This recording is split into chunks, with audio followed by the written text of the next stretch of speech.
It's important for teachers to know about cybersecurity and cyberbullying.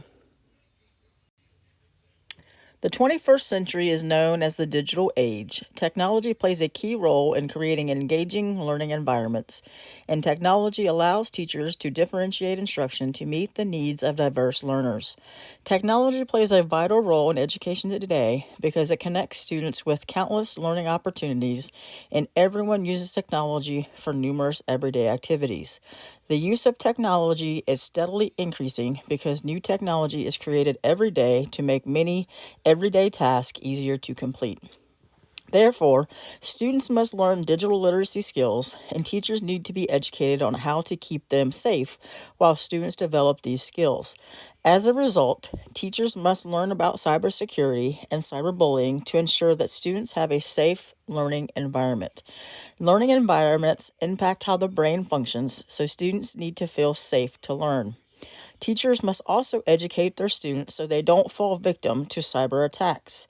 They also must teach them what to do if they become victims of cyberbullying. If students are fearful, then it impedes their learning. If students are armed with knowledge, then they can feel safe because they will know what to do if something happens. In this video, we will explore how teachers can protect students and create a safe digital environment. Technology can be used for most anything these days. Technology has expanded what humans can do, but technology comes at a cost because it makes people vulnerable to cyber attacks.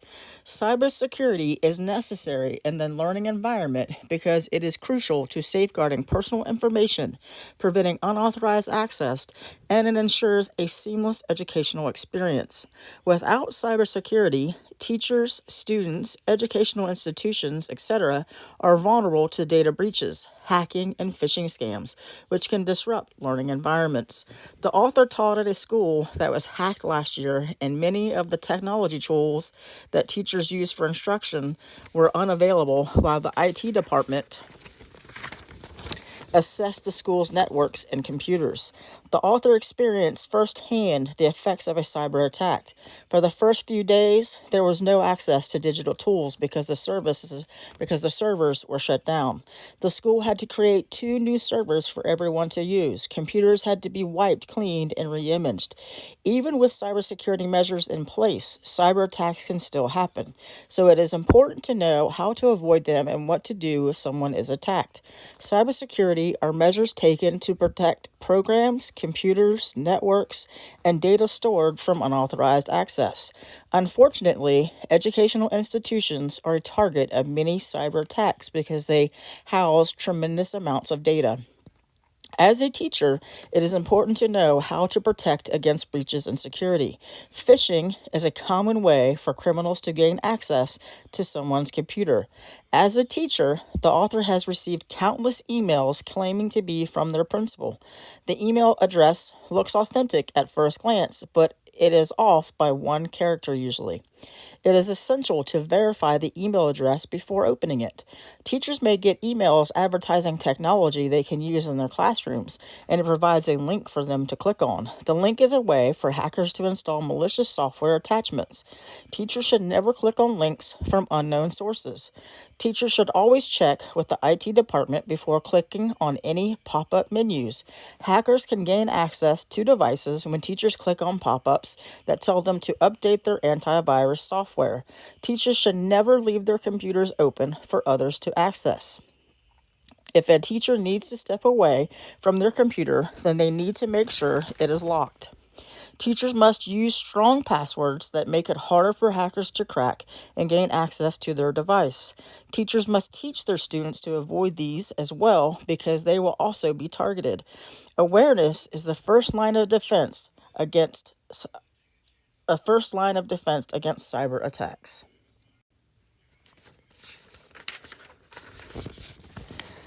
Both educators and students can strengthen their cybersecurity by using strong passwords, changing their passwords frequently, enabling two-factor authentication, and updating their software as needed. Using different passwords is recommended so that if someone does fall victim to a cyber attack, the attacker won't be able to access all their accounts. The new recommendation regarding passwords is to use phrases that are easy to remember because it makes it harder for hackers to crack passwords. These simple steps can create strong barriers against cyber attacks.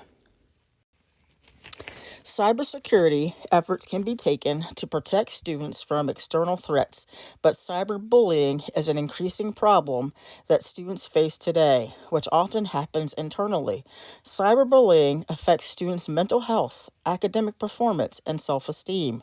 Teachers must be aware of cyberbullying and how to recognize signs that it is happening. They must also teach students about cyberbullying to help prevent it and to help encourage students to report it.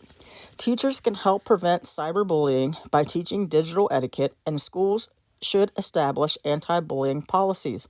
In addition to policies, schools should have internet safety education programs that cover cybersecurity and cyberbullying. Teachers must address cyberbullying so students know they have someone they can talk to when it is happening to them. Teachers and parents need to act when they suspect that it is happening or if it gets reported to them.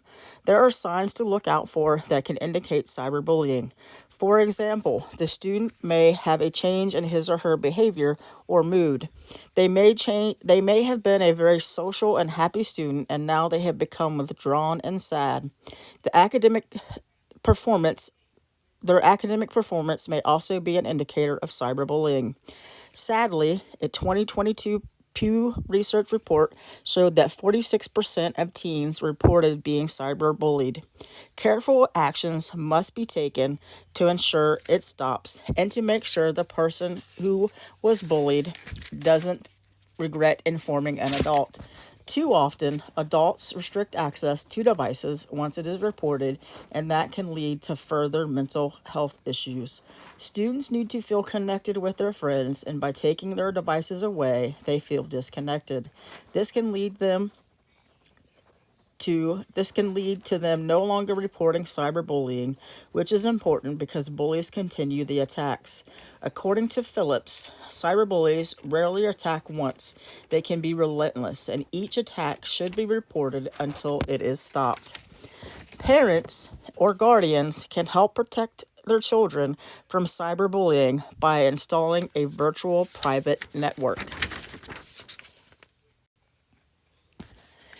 Being knowledgeable about cybersecurity and cyberbullying allows teachers to empower students to thrive in a digital world that is growing every day. Students and teachers need to be equipped with knowledge to protect themselves from potential dangers and that can disrupt the learning environment.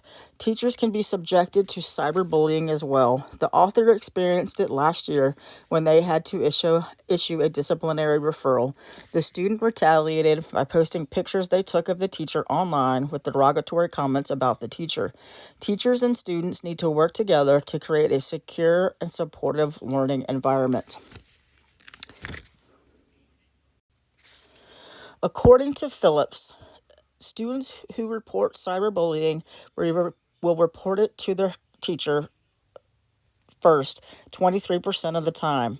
Therefore, it is very important that teachers know what to do. These are excellent resources that teachers can use to learn about cyberbullying and how to prevent it and how to help those that report it. All too often, those who have been bullied can become cyberbullies too, so teachers can help break that cycle. All three of these resources provide additional information regarding cyberbullying.